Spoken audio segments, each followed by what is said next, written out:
Hello, and welcome to Off the Shelf Reviews. I don't think I can ever listen to Hurdy-Gurdy-Gurdy Man ever again. And I'm Gary. And today we're going to review and discuss Zodiac, which released in 2007, based on the book by Robert Graysmith, written by James Vanderbilt, and directed by David Fincher. Iain, why don't you give us the synopsis? Well, the story follows four main characters who are trying to stop the infamous Zodiac killings of San Francisco 1970. We follow Jake Gyllenhaal, Mark Ruffalo, Robert Downey Jr. and Anthony Edwards as they try to correlate all their evidence together and try to catch the killer before he strikes again. So apparently originally this film was going to be a Sony Pictures film, but Sony weren't very happy with the length of the script. Of course, the script was indicating that the film would be nearly 3 hours long, Yeah. and Sony didn't want to spend that much money on a talky movie, and so they kind of passed up on it. And almost every other studio was also in agreement with Sony Pictures, and it was Warner Brothers and Paramount Pictures that went, "How about we split the bill between two film companies, Yeah. and then we can have the money to give Fincher to make this project." And Fincher himself said he was very excited when he got the script, even though when the studio that sent him the script were like, he's already done 7. We don't know if he's really going to want to do another film like this. But once Fincher realized which cast members were also interested in working with him on the script, he knew that he had something good here. Now, I look at... the original source material was, Grayson. He was actually lived in the events. He's, the main character in the film. Yeah. But obviously taking the real book and then having James Vanderbilt do the screenplay, that there, when you look back at it and go, this is the same guy that wrote The Amazing Spider-Man and The Amazing Spider-Man 2. And you're just like, not the best, but somehow the screenplay adaptation of the book here with David Fincher's direction and the cast involved is actually really, really good. Yeah. I didn't realize that. I didn't realize the screenwriter was the same guy who did Amazing Spider-Man 1 and 2. And those films aren't great, but as long as you follow the source material as closely as you can kind of make something.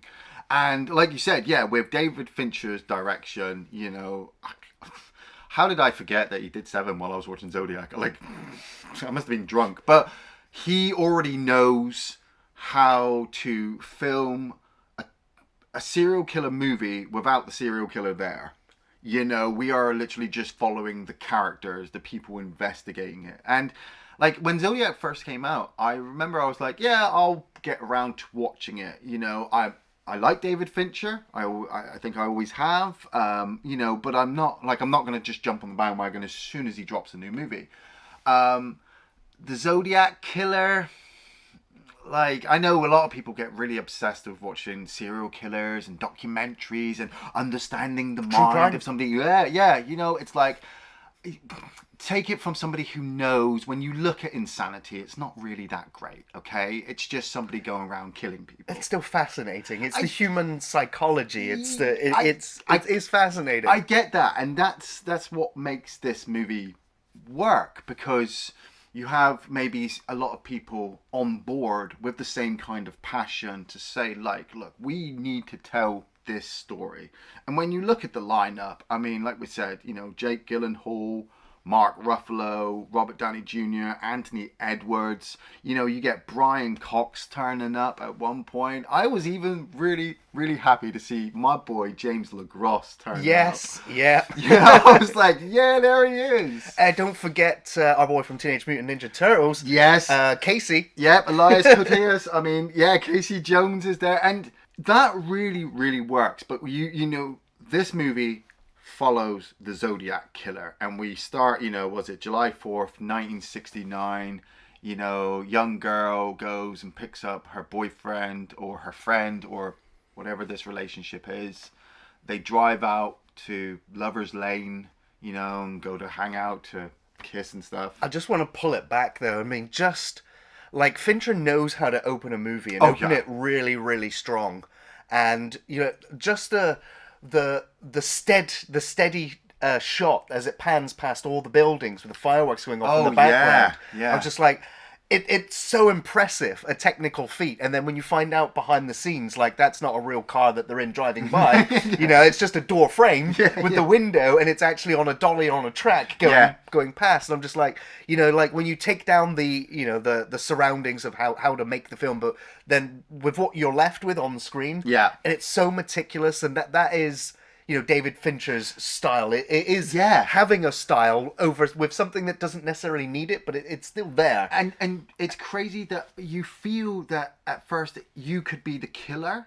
Oh, absolutely. I mean, because there are so many almost POV shots, because we don't get to see the killer that much. It does very much borrow from the horror genre. And that is why I think some of the killings and the setups in this film rival that of most horror movies. That's why Alien 3 is still really good, people, okay? And she picks up her boyfriend, and they go out to Lover's Lane, and they're left alone. And you see this car pull up, you know, and like you said, Fincher just makes you feel awkward, makes you feel uncomfortable. And I was reading up on the notes, and he grew up in this time. You know, and he remembers his dad saying to him, look, there's a serial killer supposedly going around and he's going to shoot a bunch of kids. So Fincher is just using his own personal experience of, like, what were people wearing back then? What were they listening to? What were they doing? Where would they have gone? Well, that's it. This film has been meticulously very well researched. The film company were given complete access to police records, information. They got to, you know, the real life cops or survivors of the Zodiac were interviewed and questions and were on set so that the actors could talk to the real people involved. And Mark Ruffalo said of David Toschi that, you know, how well he could remember all the details and facts of the case from like 1969, and was able to share all of this with him so that he could learn to develop his character. And so all of the details from the killings as well, Fincher decided that he would only depict the killings in the film that had survivors that could give 100% details as to how things happened. So if there was killings in the film that nobody survived, it wouldn't be shown in the film because it couldn't be accurately replicated for it. And I think that adds an extra element to this scene that we're just about to get to. I mean, we're still on the opening sequence of the guy getting out of the car, walking up, flashing his flashlight in the eyes of the teens. They think it's a cop. You know, that they're, you know, obviously easily mistaken. Well, there is a point where he turns to her and he says something and she's like, no, don't worry about it. Don't worry about it. He tells her to get her license out because he thinks it's a cop. And she's been acting up ever since the car's driven past that she may know the car. The car or who the person is in the car. And then you just see the shots ring out, you know, the way the camera is situated so that the figure is shadowed and you can see the gun and you can make out. It's like you said, it's like you're going from the eyewitness report. This is what the guy saw in the car before he got nailed like 6 or 7 times by bullets. And then when you see the police bike pull up, and the guy is still slumped against the car, just kind of clinging on to life. It's like, shit, you know, we're in, people. I also killed those kids last year. Goodbye. You know, 4 weeks later, you jump to San Francisco.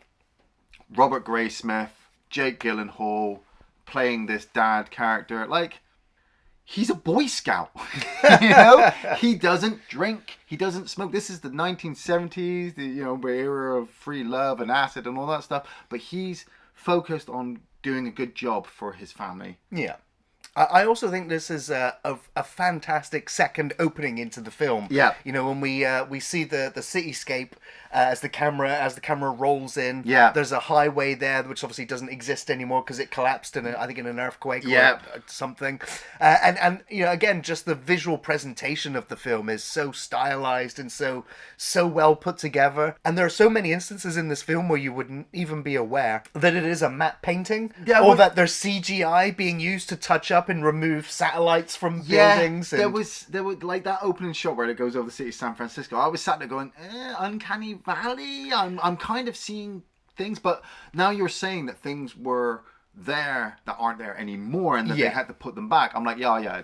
Yeah, Makes now sense. there are a few shots in the film. Like, I mean, towards the end of the film, there's the shot of the Golden Gate Bridge with the camera on top of it. Yes. And I'm just like, it's absolutely hideous. Like, this is the one shot in the whole film that should be removed.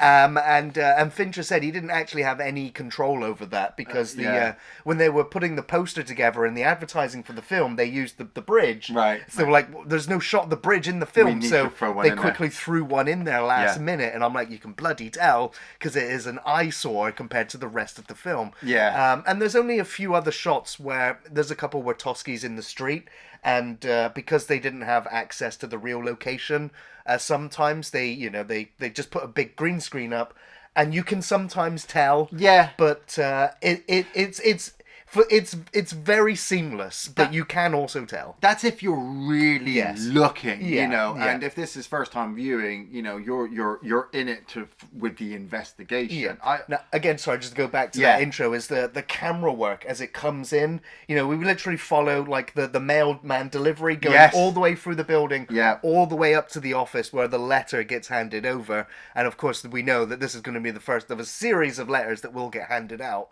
Yeah, and you get the newspapers, you know, initial reluctance of trying to put this letter out. You know, what do they do? Who do they contact? You know, they're also, they want to make sure that the public are safe, but at the same time they don't want to give the guy publicity. And Robert Downey Jr. was just excellent as Paul Avery. You know, if you need somebody to play an alcoholic and possible drug addict, you go to Robert Downey Jr. He's a pro, right? He is a pro. Because according to most, he was literally just playing himself. Now, Robert Downey Jr. did say to Fincher, like, what is this guy's motivation? Who is this person? Like, give me something to work with about who this person is. And because they didn't, you know, when they were making the film, Yeah. the real Avery had already passed away. Yeah. And this film, despite it being very, very accurate with the case files, with the murder scenes, with the investigation, with all of the facts Yeah. relating to the case, this Avery character is a complete fictionalized version of the real life Avery. Because in real life, Avery and Graysmith, they were not friends. They never hung out. Right, yeah. And so Fincher and, you know, when they were putting the script together, they were like, you know, we need to have these guys be friends or at least be closer together. So Yes. we're gonna dramatize it a little bit, and that's what helped then give Robert Downey Jr. a little bit more playroom with this character, knowing that he was working with Graysmith. Yeah, because he picks up on the info first of, you know, what he's getting from the Zodiac. You know, Avery is like a real in-depth reporter. He's like the fucking Lois Lane, I suppose, of the San Francisco Chronicle. But you know, he's 90% drunk all the time, and so you need Graysmith, Jake Gyllenhaal's character, to look at the codes and break the codes. And I like it. I haven't seen it for a very long time, but it kind of made me want to watch All the President's Men with Robert Redford and Dustin Hoffman, where they're investigating Watergate, and you just have these two reporters just investigating. Because when you then balance it with Dave Toshke and Bill Armstrong, the two lead detectives, Anthony Edwards and Mark Ruffalo. Mark Ruffalo, I love because of Hulk. I mean, it's just a given. I'm sorry. He was the Hulk. He gets a pie. With Anthony Edwards, man, this is Goose. I watched a lot of ER. You know, Anthony Edwards always played a character that I always wanted to be my buddy. Well, that's what David Fincher said, was like, he's good friends with this actor, and so he's like, he said this is one of the nicest people he's ever met in his entire life, and it just comes across in every role that he plays. Yeah, and it's same when he's working with Toshi, because the film is broken up a lot of times, and I don't know if that might be jarring for some people, but if you understand the case file itself, you know, it's not like the Zodiac killer went and killed a person every night of every single day, you know, and then wrote a letter and kept the police going. It would literally be a couple of weeks, kill, letter, couple of weeks, letter, maybe something else, you know. And so that's what we find ourselves doing, is jumping with the four main leads as a new letter comes out. Yeah. Or a new murder happens. And like Gary said, if we're going from Fincher's kind of overall research into this movie, I think it really, really works because we have to get from 1969 to what, 1981 at one point. Yeah, there's a lot of transitions or a lot of time jumps in the film. Now, most of them are just bullet pointed, like documentary style. Yeah. Just date and time at the bottom of the screen. Yet Fincher does employ some very good filmmaking techniques to make those transitions a lot more punchy. Yeah. There's a couple which are almost like time lapse ones where we're watching buildings get constructed. That building shot was amazing. I could just watch that all day. Now, it was taken apparently from real photos that were taken. A company that had the building built actually wanted, the progression. Nice. So they got hold of those photos, touched them up, made it look nice for the film. But there's also some other really good transitions that are almost montages where, we have people walking around the newspaper office. We've got lots of Zodiac cryptology on the screen. Lots of wipes, lots of fades, lots of transitions. And there's also a really good one much later in the film where the screen goes to black. And it's mixed radio broadcasts. Yes. And Fincher said that he wanted to do something like where the sound went from mono to stereo. Yes. To show the evolution of time passing. And, so utilizing all of those different types of transitions throughout the film, it just makes every era feel fresh as well. Yeah. And it keeps the film from feeling dull. And also on top of that, you're also watching the transition from the vehicles changing, the telephones changing, the offices changing, the color of the office changing from the yellow to the blue, to show the eras changing, time changing. Yeah. You could read deeper into it just to show like the office at one point where it was the entire office was dealing with the Zodiac compared to later in the film where the color schemes changed. Nobody really cares about it anymore. It's just and one there's person. just a trace of what was that office left in the background now. Yeah. So there's lots of stuff that's been just done, like even in the mise-en-scene, like the background stuff is meticulously been thought about and crafted. And that is again down to Fincher, who has said that he is, like a Kubrick. He sees the shot in his head and he will shoot it 100 times if he has to get it right. And there are some shots in the film that he said he did like 50, 60 takes of it. And he did have a massive falling out with Robert Downey Jr., who told Fincher that you're running this film like a goddamn gulag. And apparently he left jars of his own piss around the set in frustration and protest to Fincher, who just went again. And it drove all the actors nuts on the set of this film. Yeah. And in a weird way that works because as the film progresses you really see like the weight start to be put on every single one of them. I mean, Paul Avery just gets so bad at one point, that Graysmith is waking him up in the boot of his car, in the back of his car, and it's just like, look, it's 11:30 in the morning and you're still drunk because you haven't been to sleep. And Avery has put his life on the line by writing a report on the Zodiac killer, which has highlighted certain things that we kind of think might have been true, but the Zodiac didn't want them to be known, and so he threatens Avery's life. Avery then has to go out of his way to buy himself a gun to protect himself and things like that. We're watching Graysmith, who goes from, being a single dad to actually going out and having a date, and then that date being involved with the Zodiac investigation. 4 years later they're married, they're having kids, and that's it's like the film breaks into three separate parts. We have the killer's story, we have the cops investigating it, their story, and then the reporters, and ultimately Graysmith obsessing so much over this because over the passage of time people have forgotten. The killer has stopped killing. Every now and again, like a copycat might try, or somebody might attempt to admit that they were the Zodiac, but the details aren't there. Exactly. It's when you get to the end of the second act, and I also agree, I feel like it's exactly like three parts. Yeah. The middle act is, all the killings have stopped bar one. We still get one more at this point, and that is, and even David Fincher has said that he almost omitted this scene from the film as well because he didn't feel the authenticity of the story, Right. because it also didn't feel like the Zodiac's MO in a Right. sense, and that is this lady, I've forgotten her name, is picked up by the Zodiac Yes. for a long drive. Yeah. And it is it's like we don't get to see the Zodiac, but we hear the voice, and it's the moment when he turns to her and says, "I'm gonna throw your baby out the window before I kill you." Yeah. And it's just like, Jesus Christ, like Yeah, it's. that was. But we don't get to see her throw herself out of the car like she says, the real life story, before she's picked up and the Zodiac is driven off.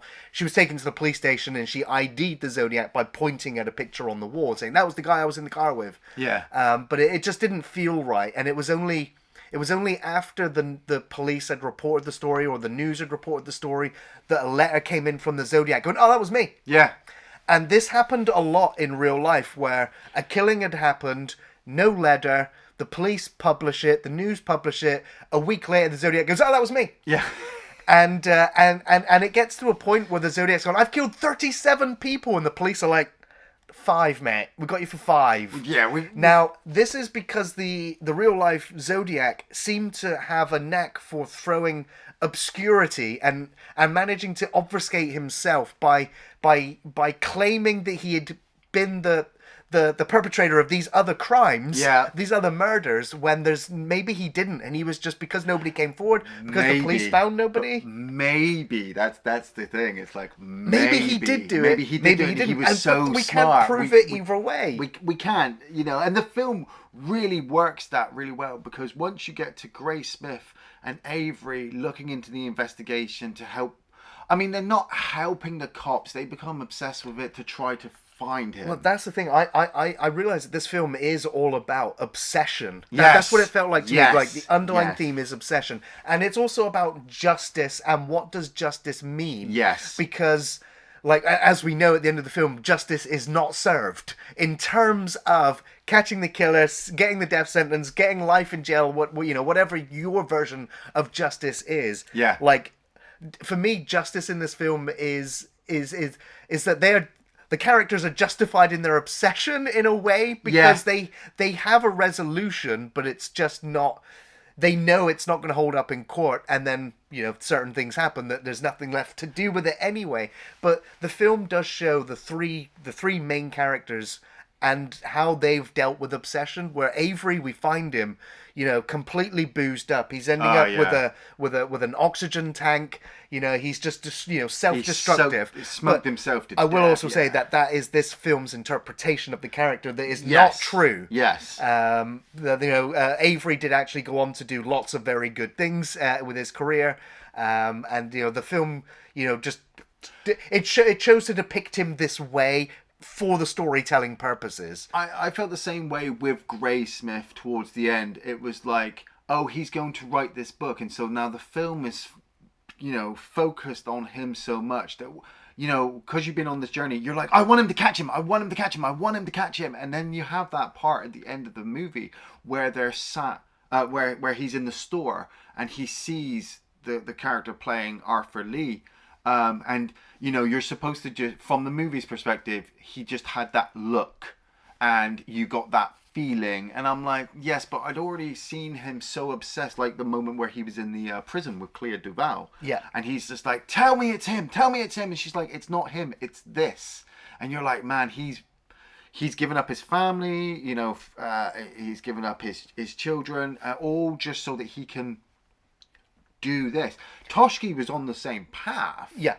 But he was held back by all the red tape of the department, that they can't just arrest this guy on a hunch. Yeah, but it was also the fact that it partly destroyed his career, his life, because it was everything was this case, and because it was so public and because it was quite famous. Yeah. There was the scene where Dirty Harry is released, and it's directly inspired by Toski and the Zodiac case, and there's that horrible sequence. I mean, it's a great sequence where all the police are watching Dirty Harry and they're all looking at each other like the fuck is this? Yeah, well, Like, I wish I could just get out my revolver and just go and shoot the bad guy. Case closed. It's like movies. It's not like that. This is the reality. And yeah, like the real Graysmith, when he was sent the screenplay for the film, his note back to Fincher was, "My God, no wonder my wife divorced me."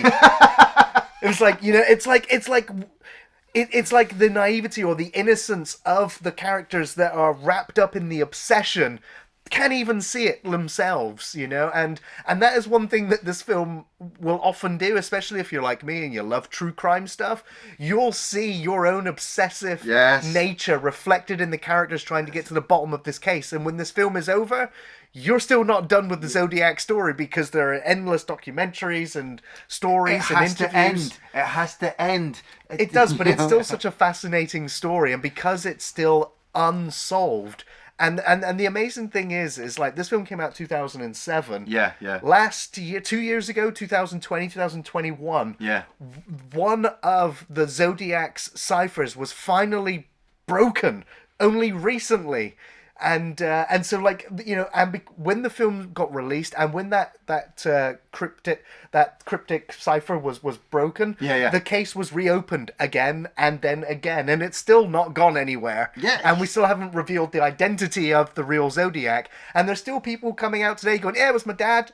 Actually, it was my teacher. Actually, it was my babysitter. No, actually, it was my neighbor's dog." Could have been multiple. There could have been copycats. There could have been loads of people. It was DNA, the forensics. Nothing matches, and that all goes back to the Zodiac being able to obscure himself, obfuscate himself with claiming other. Or did he? That's what I got from at the end of this movie. Like I started to overthink, and when you start to try to think like how they think, that's when you've kind of gone too far, because you sometimes start to sympathize. And the way that the movie also breaks down, Arthur Lee's background, about his military record, the size of his boots, the school that he worked in, the things that he did and how he acted. Like, as fascinating as I always find it, most of the time these people are just basement dwellers, with some serious issues, and they lash out to all these innocent victims that they come across. But luckily you have the people like Graysmith and Toshki who will obsess to find these people and stop them from doing anything more, and then that's what really is the beauty when you come and look at it with the movie, that Fincher got that. Yeah. And amazing as well, you could see so many similarities between Zodiac and Seven, and yet Seven was out 14 years before, and yet there are, like I said, so many similarities. The obsession, the trying to figure out what is the motive, why is this guy doing it, how many other things is he doing, By the time I got to the end of Zodiac, I was like, yeah, I'm good, thanks. I personally don't need to understand anymore. I understand kind of why they do it, and I understand why they needed to be stopped. They may not have found the guy. I believe they did, and I believe that he died, as the movie dictates. Well, it's like Graysmith calls Toski, doesn't he? And they have that. I mean, they have a wonderful relationship throughout the film. Yeah. I mean, they don't meet each other really for quite some time.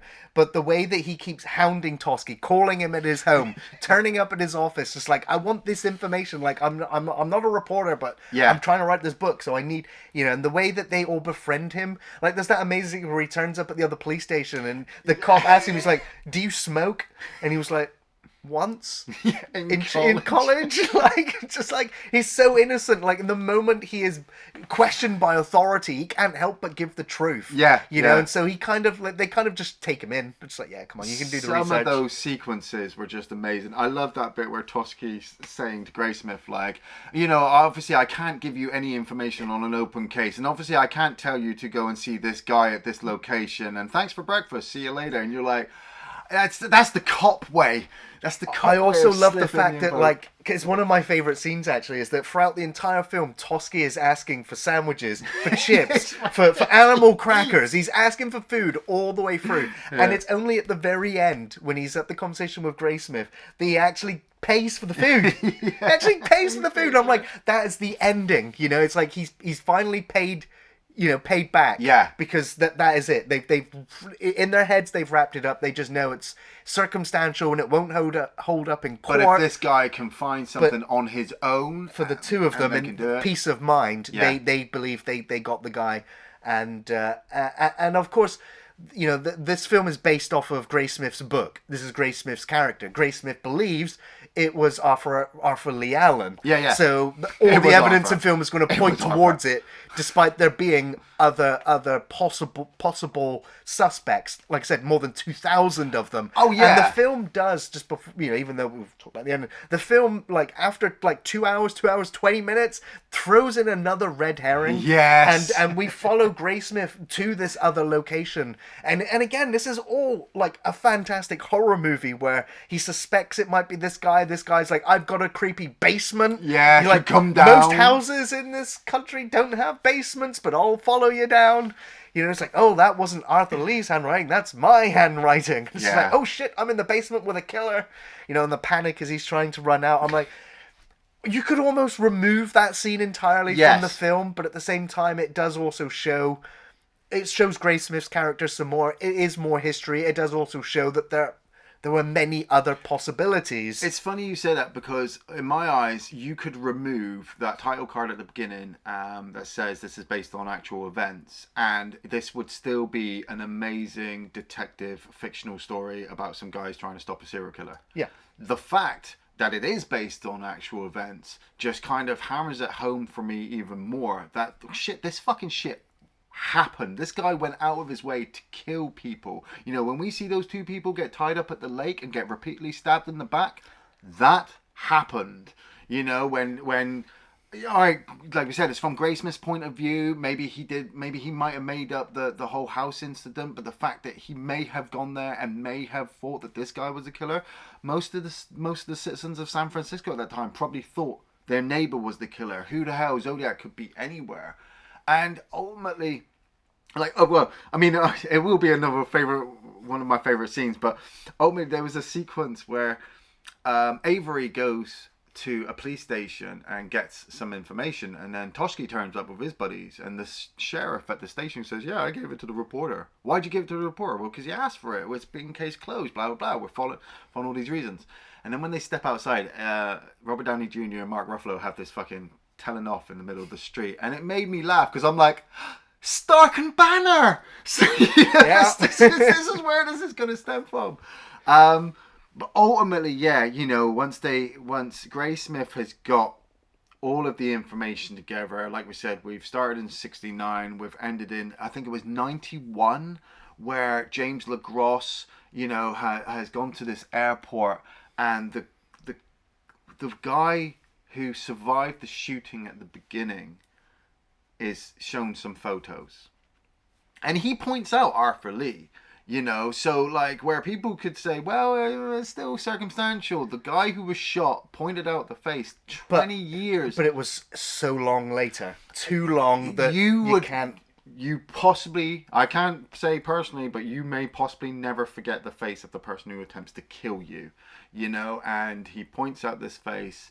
And it comes up with a title card, you know, telling us, look, you know, Paul Avery died at this 2000, time. Yeah. And, you know, Toski, he still had a good career, but then he obviously stepped down from the force. His partner, Bill Armstrong, he'd stepped down years before. That was quite heartbreaking. Yeah, the scene in the car. I love the fact that he says, "I'm not holding the bag open for you still, am I?" Yeah. And it's just like, no, we're done. You can go and transfer and not have to worry. Because Toski knows he doesn't want... He kind of knows what this case will do to him, and he doesn't want it to happen to his friend. Yeah. Hey, you know what? Maybe have a chance to try your Japanese food, the raw stuff. And he's gone off. You know, Graysmith, he's having a better relationship with his family after he'd done the case. And we'd also found out that Arthur Lee, you know, he died of a heart attack, like a few days before the police were going to pick him up on the questioning of this guy's eyewitness. Coincidence? I don't know. I'm not one to judge. But for me, that's where the case kind of ends. You know, the Zodiac was dead. He'd had his time. He put his name out there. He'd got some publicity. And they got a film out of it. Yeah. I love the fact that when there's a point when the Zodiac's letters, he definitely starts reviewing films. And he talks about The Exorcist being one of the best comedies of his time. And he talks about them making a movie about him. Yeah. And who's going to play me in the movie. And Fincher did something very deliberate here and cast 3 to 4 different actors to play the Zodiac in this film, of course, none of which you will see their faces of. No. So it was Fincher's way of giving a big you to the real Zodiac by not having a famous actor play him in the film. Yeah, just a bunch of shadows, mate. That's all you got was shadows. Well, I mean, we could keep talking about this film, but I think we should just do some favourite scenes here. Yes. So we're already on them.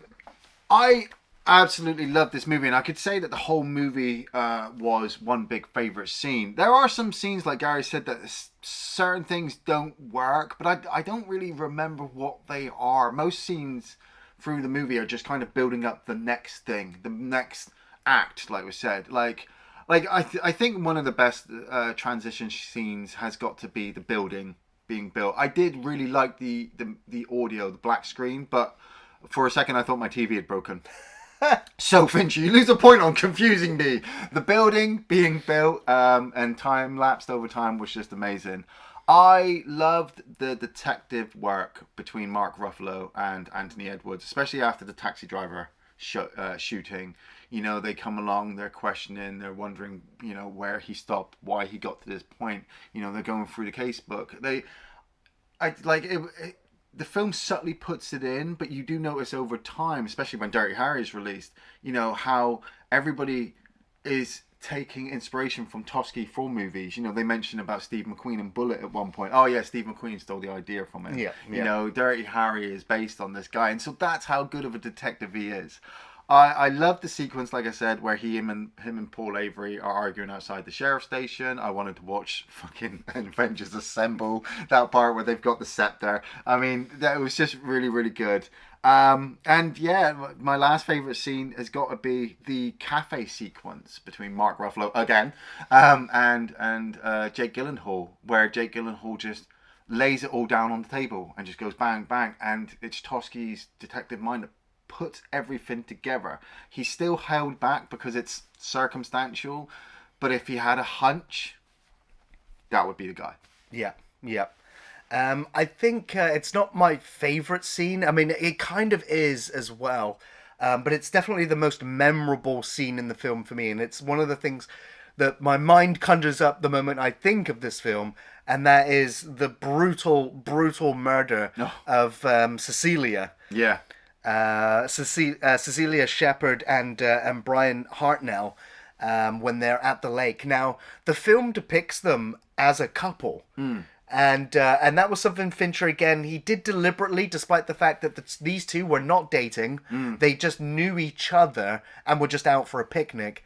So, like, having her laying on top of him here, as an audience member, you're like, clearly a couple, clearly dating, clearly in love, you know, all of those things. And because the film paints that picture for you, it makes what happens to them feel a little bit more barbaric and cruel. Well, it was barbaric and cruel well, anyway. I mean, it is, but it I don't know, there's just like a psychological thing that just makes it feel even worse, that the fact that you know that these two are lovers, that what's going to happen to them, I don't know, just feel, I mean, it doesn't feel any worse, but it kind of does, if that makes sense. It's kind of, I can't articulate it. I get what you're saying, like I said, from a it's the fact that they're a view. couple, it looks like they have a future together, you know, whereas, you know, if they were just two people there, maybe you wouldn't have that audience reaction to them straight away. But I love this sequence and I hate it. I hate it because it is because it is so brutal and it literally makes me upset to watch it. Yeah. And that is testament to the filmmaking and Fincher's ability to craft a horror sequence. You know, for me, this sequence is like the anti-Scream movie. You know, it's the anti-slasher movie because Yes. it is so brutal, realistic, and documentary in its style. And at the same time, the thing that catches me off guard with this is how playful it is in terms of the dialogue, which is also because Brian Hartnell actually survived this. Like the conversations that they have, where you know he's like, "I can help you. I'm studying this and this," and she says what he's studying, Yeah. and then he corrects her because she's completely wrong. And again, also goes to show that they don't actually know each other that well. Yeah, But yeah. it's like that humor that's in there, you know, where he starts going, "Oh, I can write you a check. I'm going to be able to help you." Yeah. The sequence where he's got them tied up, and then he's like, "Oh, before you go and, you know, walk away with my keys and my wallet, can you just prove to me that your gun was loaded? Because otherwise people are going to ask, and I'm going to feel like a right idiot if you just took my keys and wallet with an empty gun." Yeah. He's like, "Yeah, there you go." You know, and you're just like, the guy said he thought it was over. That's all it was going to be until he felt the knife going into his back 6 times. And then, you know, the killer, the Zodiac, goes over to Cecilia and starts stabbing her.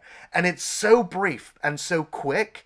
The edit, that is, it's on screen for like 3 seconds. Her scream lingers, And though. it's the scream that lingers, which is, in my opinion, one of the best screams in horror.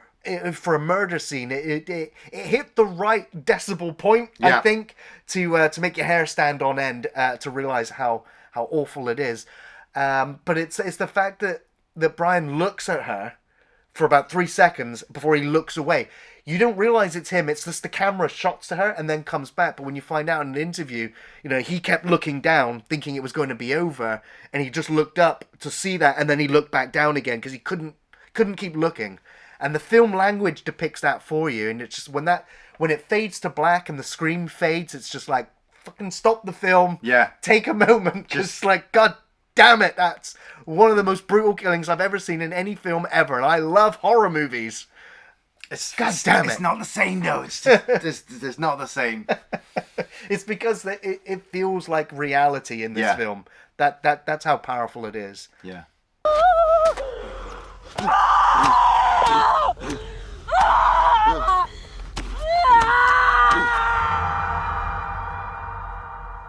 Favorite scene though will probably be the interrogation or the interview with Arthur Lee Allen. Yeah, when they've got him yes. in there, when they're looking at his boot, like the camera shows his boots. You see the police eye line looking at it, Yes. looking at the watch and seeing the Looking at the Zodiac watch. symbol on it.